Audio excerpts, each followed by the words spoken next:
பாரு அந்த web series வந்து ஆல்ரெடி நடித்த வெப் சீரிஸ்னு ஒருத்தர் சொல்கிறாங்க. இப்போ புதுசாக ஒரு வெப் சீரிஸ் வந்து திரும்ப விஜய் சேதுபதியோடு நடிக்க போகிறாங்க அப்படிங்கிற மாதிரி ஒரு செய்தி வருது. விஜய் சேதுபதிக்கு அரோரா ஹீரோயினாங்க.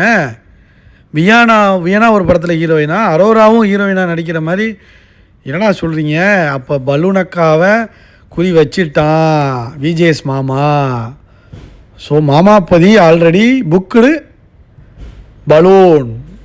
அதான் நான் கதை. அதான் சப்ஸ்கிரிப்ஷன்லாம் வந்து ஸ்டாப் பண்ணுதா அரோரா. மாமாப்பதி எப்போதுமே அரோரா விட மாட்டேன்னு நான் சொல்லியிருப்பேன்ல, பார்த்தீங்களா? விட மாட்டான். ஆனால் வியானாவுக்கும் குறி வச்சுருக்கான். அப்படி போகுதா கதை? பார்த்து தான் இருக்கணும்.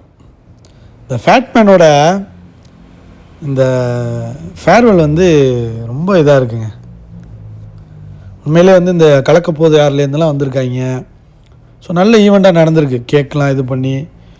ஸோ என்னென்னா ஒரு நல்ல ரிவ்யூவர் போகிறாருன்னு கொஞ்சம் கஷ்டமாக இருக்குது. ஏன்னா அவர்லாம் ரிவ்யூ பண்ண ஆரம்பித்த பிறகு தான் பிக் பாஸுக்கெலாம் ரிவ்யூ பண்ணலாமா, இந்த ஷோக்கும் ரிவ்யூ இந்த அளவுக்கு பண்ணலாமாங்கிறத பல பேர் ரிவ்யூ பண்ண ஆரம்பித்தோம். நம்மளுமே அந்த மாதிரி தான் வந்திருக்கோம். ஸோ அவர்லாம் பாஸ்.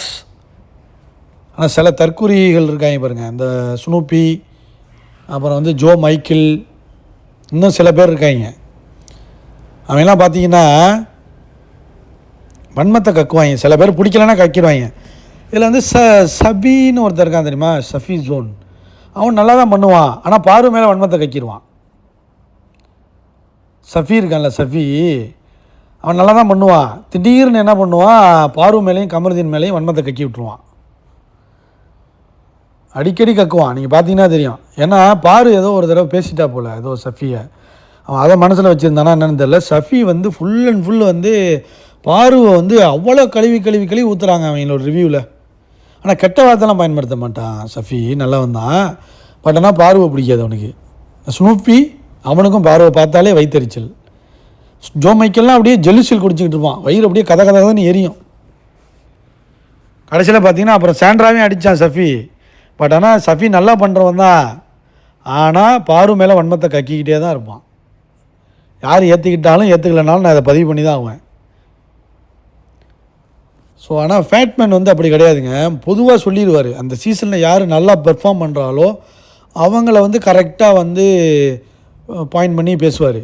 ஸோ யாருக்கு பல்ஸ் இருக்குது, யார் வந்து மக்களோட கனெக்ட் ஆகுறா, உண்மையிலேயே கனெக்ட் ஆகிறான்னு சொல்லுவார். இந்த பிடிவாய் கனெக்ட் ஆனிச்சே, கனெக்டே ஆகலை அது. ஆனால் ஆன மாதிரி பேசிக்கிட்டு இருந்தாங்க. இல்லை பலூன்லாம் சுத்தமாக இல்லை. விஜய் டிவி, மாமா டிவி, மாமாப்பதி தான் உள்ளே வச்சுருந்தாங்க. ஸோ இந்த மாதிரி விஷயங்கள்லாம் வந்து சஃபிக்கோ மற்ற இந்த தற்கொலை முண்டங்களுக்கெல்லாம் தெரியாது. ஸோ அது வந்து ஃபேட்மேனால் மட்டும்தான் பயங்கரமாக செய்ய முடியும். ஸோ அவரை தூக்கிட்டாங்க. சரி, அவரே போகிறார். ஏன்னா அவரை கொண்டு போய் உள்ளே வச்சு அசிங்கப்படுத்த பார்த்தாங்க ஒரு வாரத்தில்.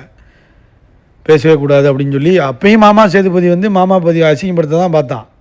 யாரை? ஃபேட்மேன் ரவியை. அவர் விடுவாரா? வந்து அதுக்கப்புறம் திரும்ப ஆரம்பிச்சிட்டார் அடுத்தடுத்த வருஷத்தில்.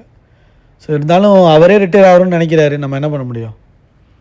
சீசன் 10 எந்த மாதிரி கண்டஸ்டன்ஸ் வர போகிறாங்கன்னு தெரியல. இந்த வருஷம் அந்த மாதிரி கொண்டு வந்துடாதீங்களா தயவு செஞ்சு.